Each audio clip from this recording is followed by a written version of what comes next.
अगर आप इसको माइक्रोस्कोपिकली जूम करें, so it will gradually change from 0 to 5. So we can, for all practical purposes, we can even take it 0.5 or we can completely ignore it. Anyway, I'll move forward. It's a mathematical issue here. If I move forward, then the integration of this equation will be minus s of t divided by minus s from 0 minus to infinity, okay? Or we, for all purposes, we take it as 0, and then we will apply the values to this equation. That will, or I can simply write it as minus e raised to power minus s of t divided by s equal to 0 to infinity equal to minus चूंकि e raised to power हमारे पास पहले infinity की value आ जाएगी, so e raised to power minus infinity divided by s, फिर हो जाएगा minus into minus e raised to power 0 divided by s, ठीक है, ये तो 0 हो जाएगा क्योंकि minus infinity है, and this comes out to be plus e raised to power 0 जो है वो 1 हो जाएगा, प्लस और ये माइनस माइनस आपस में मल्टीप्लाई के प्लस 1 over s आ जाएगा. So once we have 1 over s, so the solution, if we have f of t equal to u of t, and we take Laplace transform of this function, ठीक है, then Laplace transform of this function will be f of s, which is equal to 1 over s. So unit step function का Laplace transform जो है 1 over s. अब table में जाके check करते हैं is that true. So we have a unit step function u of t और उसका Laplace transform जो है 1 over s है. Questions? जो बाकी ट्रांसफॉर्मेशन के वो है ये सिग्मा ऑफ टी के क्या है सर, ये बाकी जरा वैसे ही बता दें. जी जी जी, ये जो है this is called impulse function. We will discuss that, ठीक है. जैसे यूनिट स्टेप फंक्शन है, इसी तरह ये एक special form, it's a special form of a function, ठीक है. It is called impulse function. Impulse function का जब आप लेप्लास लेते हैं तो वो सिर्फ 1 है उसका जवाब. इसी तरह अगर आप टाइम दो फंक्शंस को आपस में मल्टीप्लाई कर दें, पहला फंक्शन क्या है, सिंपल टाइम, यानी f of t equal to t. अगर इस फंक्शन को मैं प्लॉट करूंगा, so this is t और इसका मैग्नीट्यूड भी t है, so t को अगर आप प्लॉट करते हैं तो आपके पास 45 डिग्री का एक रैम्प फंक्शन बन जाएगा. So this function is also called a ramp function, ठीक है. So ये दो फंक्शन का आपस में मल्टीपल है, where first function is t, which is the ramp function, and it is multiplied with unit step function. So आप इसको यूं भी लिख सकते हैं, t ramp function multiply u of t. इन दोनों को आपस में मल्टीप्लाई करके हम इसका जब Laplace ट्रांसफॉर्म देते हैं तो वो 1 over s square आएगा. इसी तरह अगर मेरे पास t ना हो, मैं कहूँ कि नहीं मेरे पास पैराबोला फंक्शन है, ठीक है. पैराबोला फंक्शन क्या है, या क्वाड्रेटिक फंक्शन जो है जिसे हम कहते हैं, ठीक है. मेरे पास मिसाल के तौर पे ये t है और इसका मैग्नीट्यूड, यानी मेरे पास parabola function t is equal to, ठीक है. अगर ये फंक्शन है, so this will be something like this, ठीक है. Now this is t raised n equal to 1, ठीक है. Also you can have f of t equal to t cube function, square function के बजाय क्यूब फंक्शन. ये t cube function है, ये जो है t स्क्वायर है, और it can be any function of time tn, ठीक है. So that is your tn function. समझ आ गई यहाँ तक? यस, ठीक है. अच्छा, अब अगर आपने एक चीज नोट की हो, यहाँ पर ये जो इम्पल्स और स्टेप फंक्शन जो है ये तो स्पेशल टाइप्स ऑफ फंक्शन, ठीक है. इसके अलावा जितने और फंक्शन, जैसे ये रैंप फंक्शन है, जैसे ये t पावर n है, जैसे ये एक्सपोनेंशियल फंक्शन है, जैसे ये साइन फंक्शन है, जैसे ये कॉस फंक्शन है, इन सब के साथ u ऑफ t मल्टीप्लाइड है। इसकी रीजन क्या है, कोई बता सकता है? बिकॉज ये टाइम डोमेन में है ना। नहीं, तो u of t multiplied sir क्यों? सर वो जाएगा सर, मैग्नीट्यूड शो करते हो। अच्छा चले, मैं आपको हिंट देता हूँ।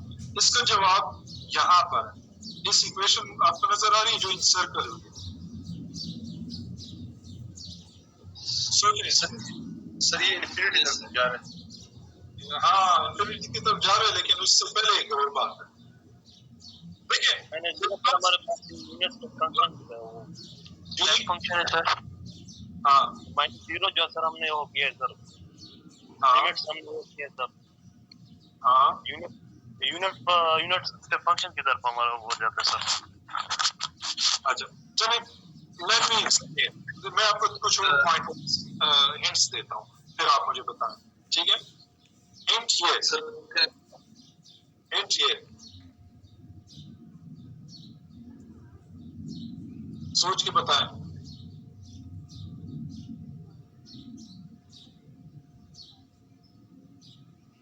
नहीं sir left side sir, left जो है ना लेफ्ट साइड पे सर। अच्छा मैं सर ये हाँ सर ये 0 पे डिफाइंड ही नहीं है सर, ये यूनिट फंक्शन है तो इसलिए ये 0 एक्सक्लूडेड है इससे।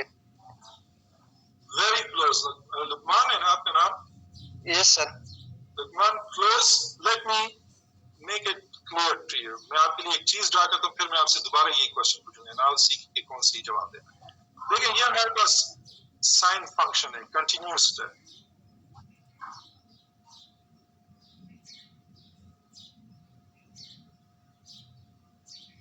एक कंटिन्यूस साइन फंक्शन है, ठीक है? और ये हमारे पास जो है t है, और ये मैग्नीट्यूड है, ठीक है? और ये 0 पॉइंट है, ठीक है? अब अगर मैं आपसे कहूं कि इस फंक्शन का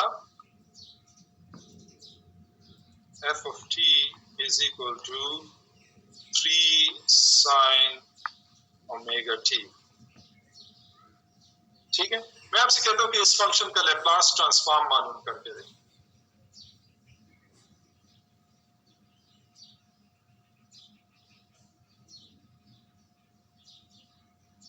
किसी को अंदाजा हो रहा है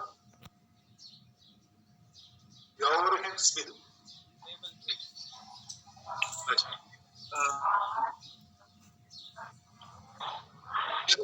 चले अब सर ये इसका मैग्नीट्यूड ज्यादा हो जाएगा इससे। कैसे? मैग्नीट्यूड ज्यादा हो जाएगा साइन का अगर हम इसके साथ 3 लिख देते।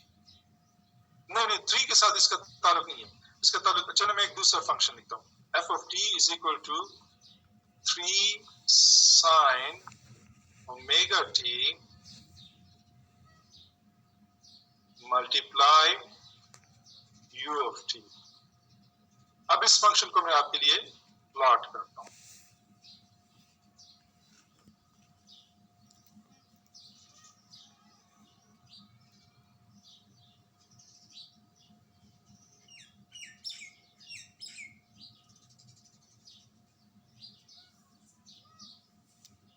अब इस फंक्शन को देखें और इस फंक्शन को देखें, दोनों में फर्क क्या है? u of t के साथ मल्टीप्लाई करने से क्या फर्क है दोनों फंक्शंस पे?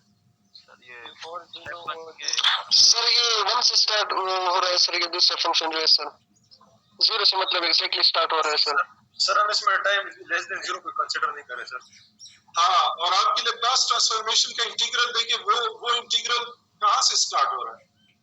सर वो 0 से स्टार्ट हो रहा है, 0 के बाद मतलब कि वो नेगेटिव टाइम को अकाउंट नहीं लेता ना। अगर आपका एक फंक्शन है जिसमें नेगेटिव टाइम आता है तो उसको लैप्लास हैंडल नहीं कर सकता, क्योंकि लैप्लास सर ये फर्स्ट नेगेटिव सर ये फर्स्ट अकाउंट ही नहीं लेता। Yes sir. ठीक है, तो अगर मैं ये वाला फंक्शन नेगेटिव टाइम के साथ फीड कर दूं इस इंटीग्रल को, तो मेरे पास जवाब गलत आएगा। बिल्कुल सर। लेकिन अगर मैं इसी फंक्शन को पहले u of t के साथ मल्टीप्लाई कर लूं और फिर इस इंटीग्रल को फीड कर दूं, तो मेरे इसको ये एक्यूरेटली ट्रांसफॉर्म कर देगा, लेप्लास ट्रांसफॉर्मेशन इसको एक्यूरेटली ट्रांसफॉर्म कर देगा। अब समझ आइए व्हाई डू वी मल्टीप्लाई। इस टेबल में हर फंक्शन की क्वांटिटी को u of t के साथ क्यों मल्टीप्लाई किया? It is to force the function so that its value is 0 in the negative time। ठीक है। अब आपका क्वेश्चन एक होगा कि सर नेगेटिव टाइम तो फिजिकल कॉन्सेप्ट ही मौजूद नहीं है, how can time be negative? ठीक है। इस किन स्टूडेंट्स ने इस बारे में सोचा कि सर तो ठीक नहीं कह रहे, how can time be negative? Yes sir. ठीक है। Now why do we say time is negative? Of course जो हमारे पास नेचुरल टाइम है वो नेगेटिव नहीं है। ठीक है। As far as we know, as science know, there is no negative time. ठीक है। Time only started at time t is equal to 0 at the time of Big Bang, and it has been positive ever since. लेकिन relatively speaking, we can take time negative. For example, if I say that right now मेरे relative coordinates, जैसे AutoCAD में relative coordinates होते हैं, my time t is equal to 0 right now at this time। ठीक है। अब इसके बाद जितने सेकंड्स आ रहे हैं वो t is equal to 1 second, t is equal to 2 second, t is equal to 3 second, t is equal to 4 second। लेकिन जो अभी मैंने कहा था कि राइट नाउ उससे पहले जो टाइम था वो t is equal to -1 second, t is equal to -2 second, t is equal to -3 seconds। समझ आ गई है? Yes sir. ठीक है। Any confusion? सर ये हम लेप्लास में एक्सपोनेंशियल फंक्शन क्यों मल्टीप्लाई करते हैं? e raised to the power minus s of ये Laplace की definition है। The person, the mathematician who came up with Laplace transformation, जाहिर है उसका पूरा एक रिसर्च पेपर होगा, उसमें ये सारी एक्सप्लेनेशन होगी कि why do we multiply it with e raised to the power s of t। That is beyond the scope of this course। मैं आपको इतना वो कर सकता हूँ कि this is the definition of Laplace transformation। Okay sir. ठीक है। मतलब जब कभी आप लेप्लास ट्रांसफॉर्म, जिस बंदे ने लेप्लास ट्रांसफॉर्मेशन फाइंड आउट की थी, डिस्कवर की थी कि you can do a Laplace transformation और उससे ये होता है, जिसने ये चीज डिस्कवर की थी, he came up with this thing that you have to multiply everything with e raised to power minus s of t before you integrate it from 0 minus to infinity। ठीक है। Yes sir. Yes sir. Okay. अब आपको इस बात की भी समझ लगी why do we multiply it with u of t? Yes sir। Yes sir। Now let's go back and do one more example, फिर दरमियान में ब्रेक लेंगे। ठीक है। मैं इसको डिलीट कर देता हूँ सब चीजें।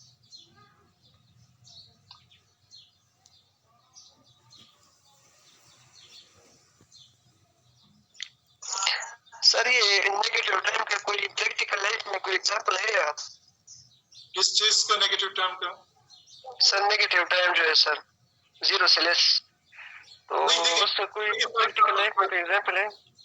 प्रैक्टिकल लाइफ में आपने देखा हुआ है launch at time t is equal to 0। Yes sir. Space shuttle का होता है ना, लॉन्च Yes, sir.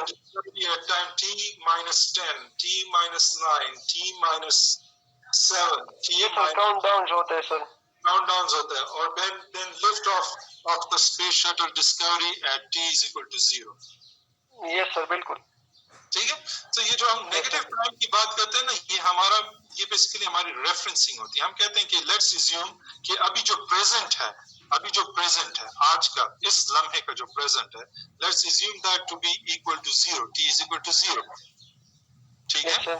तो इससे आगे का जो टाइम होगा वो पॉजिटिव होगा, और उससे पीछे का जो टाइम है वो उसे हम कहेंगे कि ये नेगेटिव टाइम है, रिलेटिवली स्पीकिंग। ठीक है। इट्स नॉट एक्चुअल जो फिजिकल टाइम है, इट्स नॉट नेगेटिव। हम कंसिडर करते हैं कि आज के दिन के इस घंटे का, इस मिनट के, इस सेकंड को आप अज्यूम कर लें कि ये t is equal to 0 है। तो इससे आगे का जो होगा वो पॉजिटिव होगा, और इससे पीछे का जो टाइम होगा वो नेगेटिव होगा। Okay sir. ठीक है। अच्छा, so one more example, Laplace transformation of a, now here we have a exponential function। Actually हमारा function क्या है? हमारा फंक्शन ये है e raised to power minus alpha t, where a is a constant and alpha is also a constant. तो ये एक real number है, ठीक है? This type of function is called exponential function. ठीक है, ये a जो है exponential function multiplier है, e जो है exponential function descriptor है, और alpha जो है वो हमारे पास constant है, और t जो है time variable है. ठीक है, this is a general form of an exponential function. It can be a positive exponential function. It can be a e raised to the power plus alpha t. It can be as simple as e raised to the power t. ये exponential function है, लेकिन general form इसकी ये होती है कि a constant, it might be 1 or some other value, into alpha another constant. ये हमारे पास standard form है exponential function की. So if we have an exponential function, of course, f of t now becomes a raised to the power minus alpha t. When you multiply e raised to the power minus alpha t with e raised to the power minus s of t, तो क्या होगा? a तो बाहर आ जाएगा, e common हो जाएगा, और ये दोनों पावर्स जो हैं आपस में ऐड हो जाएंगी. So minus alpha t और minus st से जब आप माइनस कॉमन लेंगे तो वो बाहर आ जाएगा, और t इस साइड पे मैंने कॉमन दे दिया. When you integrate it from 0 to infinity, तो जब आप इसका इंटीग्रेशन लेंगे तो वही होगा, कांस्टेंट वहीं पे रह जाएगा. जब हम एक्सपोनेंशियल फंक्शन का जब हम उसे इंटीग्रेट करते हैं तो जो वेरिएबल के साथ जो चीज होती है वो एक्सपोनेंशियल के फंक्शन को डिवाइड कर देती है. सो a और अल्फा यहाँ पे बेसिकली माइनस साइन यहाँ पे आता है, लेकिन मैंने उसको डायरेक्टली यहाँ पे लिख दिया. ये माइनस साइन कहाँ से आया? ये वाली यहाँ पर मौजूद था, उसको मैंने ऊपर लिख दिया. ठीक है, when you put the integration limits तो हमारे पास वैल्यू आ जाती है a over s plus alpha. इसका मतलब है अगर आप कोई भी एक्सपोनेंशियल फंक्शन इस फॉर्म का लेते हैं माइनस अल्फा t, तो उसका जब आप लैप्लास ट्रांसफॉर्म लेंगे, ठीक है, तो उसकी वैल्यू होगी a over s plus alpha. For example मेरे पास फंक्शन जो है एक एक्सपोनेंशियल फंक्शन है f of t is equal to 7 e raised to the power minus 3t. अगर मैं आपसे कहूं कि इस फंक्शन का आप लैप्लास ट्रांसफॉर्म लें तो इसकी वैल्यू हमारे पास क्या आएगी? इसके हिसाब से देखें, a की जगह क्या है? अब हमारे पास 7 है, डिवाइड बाय s होगा, प्लस अल्फा की जगह हमारे पास क्या है? माइनस अल्फा की जगह हमारे पास 3 है. ठीक है, जब आप इसको when you compare this with this, तो we can simply, हमें ये इंटीग्रेशन करने की जरूरत ही नहीं है, we can simply take these values, ठीक है, टेबल से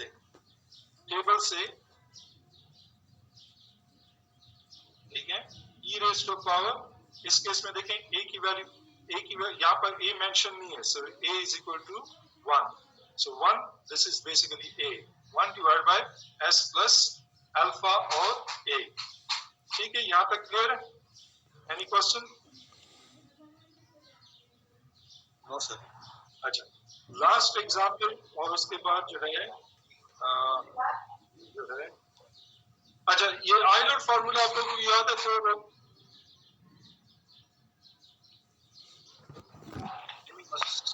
थोड़ा याद सर, ये अभी भूल गए, लेकिन ये रिवाइज कर लेंगे सर. ठीक है, आइलर फार्मूला बड़ा सिंपल सा है. हम क्या कहते हैं? हम कहते हैं कि अगर हमारे पास एक्सपोनेंशियल फंक्शन है, सिंपल ये वाला function e raised to the power x, where x is any real number, ठीक है, if it is any real number, ठीक है, तो इस फंक्शन के ऊपर तो आइलर फार्मूला अप्लाई नहीं होता. ठीक है, लेकिन अगर मेरे पास एक एक्सपोनेंशियल फंक्शन है जिसकी पावर जो है, ठीक है, वो आयोटा x है, यानी जिसकी पावर कॉम्प्लेक्स रियल नंबर है. ठीक है, सॉरी, जिसको कॉम्प्लेक्स रियल नंबर ना कहें, जिसकी पावर कॉम्प्लेक्स है, ठीक है, इमेजिनरी या कॉम्प्लेक्स नंबर. ठीक है, सो if you have this, then Euler formula or Euler formula applies to it. और Euler formula basically क्या करता है, वो complex exponential function को equate कर देता है to trigonometric functions. So Euler formula says that if you have a complex exponential function, it is equal to cos of x plus iota sine of x. That's what it says. ठीक है? तो अगर आपके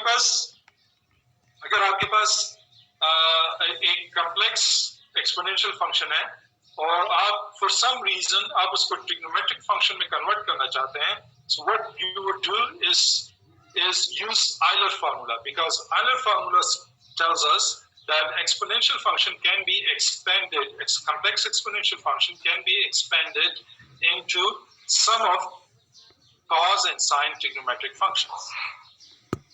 ठीक है? यहाँ तक clear है? Yes, sir.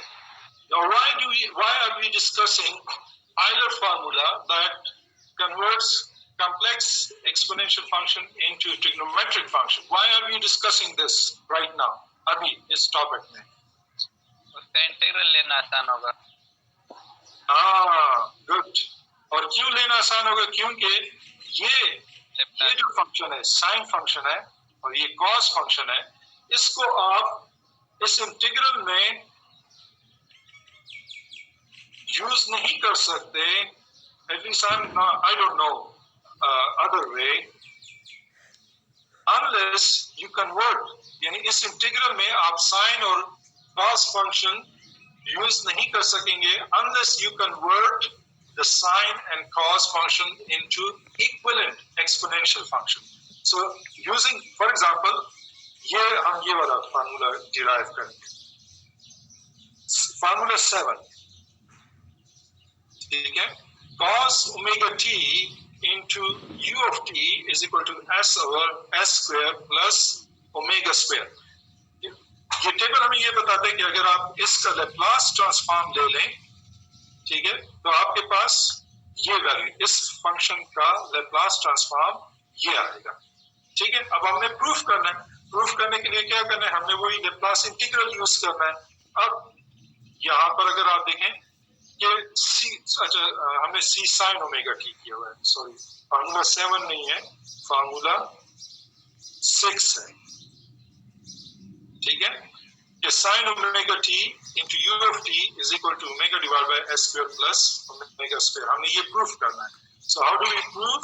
हम क्या कहते हैं, हम ये जो हमारे पास फंक्शन है मल्टीप्लाई यू ऑफ टी, इसको बाज़ हम यू ऑफ टी लिखते हैं, बाज़ नहीं लिखते हैं, लेकिन इट इज अंडरस्टूड कि जब कभी आप किसी फंक्शन का लैप्लास ट्रांसफॉर्म लेते हैं, so it is understood that any value before the 0 point, any negative time value have been ignored, or have been ignored को स्पेसिफाई करने के लिए हम u of t साथ में मल्टीप्लाई कर देते हैं, जिसका इफेक्ट यही है कि any value before time t is equal to 0 is multiplied with 0, so that has been ignored. अच्छा, sometimes we write it, sometimes we don't write it, but it is always understood that u of t exists there. In my course, I will always expect my student to write u of t. आपने लिखना है, ठीक है? Courses है, exam है, quiz है, उसमें आपने u of t साथ में जरूर लिखना है. यहाँ पे I didn't write it. I should have written it, u of t.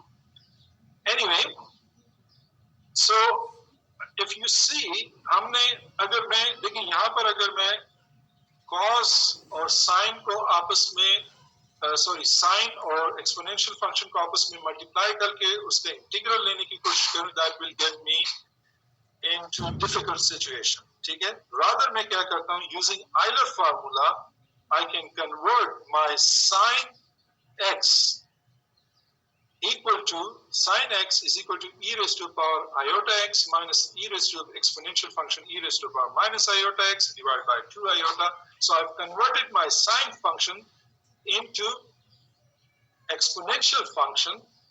I have represented my sine function as exponential function using Euler formula. ठीक है? ये आपने पहले मैथमेटिक्स के कोर्सेज में किए हुए हैं. You can prove that. ये कोई इतना मुश्किल काम नहीं है. So let me know if you have any problem with that. Once we convert our sine function, ये देखिए मैंने अपना sine function जो है, so this now becomes this. Once I have my sine function as a combination of exponential functions, it is much more easier to multiply the sine function exponential with the Laplace integral exponential and take integration of that from 0 to minus infinity, and eventually we come up with the solution. So for sine omega t, the Laplace transform will be omega divided by s square plus omega square. This is omega, not w. So s square plus omega. So omega divided by s square plus omega. Omega divided by s square plus omega. Acha. ठीक है. We will take some break. But before break, do you have any questions?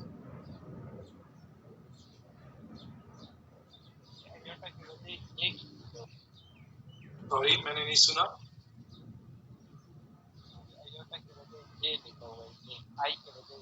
Doesn't matter. बार जगहों पे J use हुआ है, बार जगहों पे I use हुआ है. इससे फर्क नहीं पड़ता. मेरे ख्याल में आपके टेक्स्ट में देखेंगे बुक में कौन सा यूज हुआ है. ठीक है. एक्चुअली ये मैंने डिफरेंट सोर्सेस से लिया हुआ है. ये जो पिक्चर है मेरे पास यहाँ पे नोट्स में लिखा हुआ है, दिस इज फ्रॉम check.com. और ये जो मेरे ख्याल में एग्जाम्पल है, ये मैंने बुक की कन्वेंशन को फॉलो किया. लेकिन मैथमेटिक्स में बार जगह पे कॉम्प्लेक्स ऑपरेटर आयोटा से रिप्रेजेंट किया जाता है और बार जगह पे जे से रिप्रेजेंट किया जाता है. सो इसमें कंफ्यूज ना हो. इसके अलावा एनी क्वेश्चन? नहीं है कोई क्वेश्चन? ओके, 10 मिनट ब्रेक में फिर तकरीबन आधा घंटा और लेक्चर होगा. फिर आज के थोड़ा सा अगर हम कंक्लूड कर लें, then we will go back the first lecture. Okay, ठीक है. माइक म्यूट कर लें और एग्जैक्टली 10 मिनट बाद जो है, इस वक्त 11:16 है, सो 11:26 पे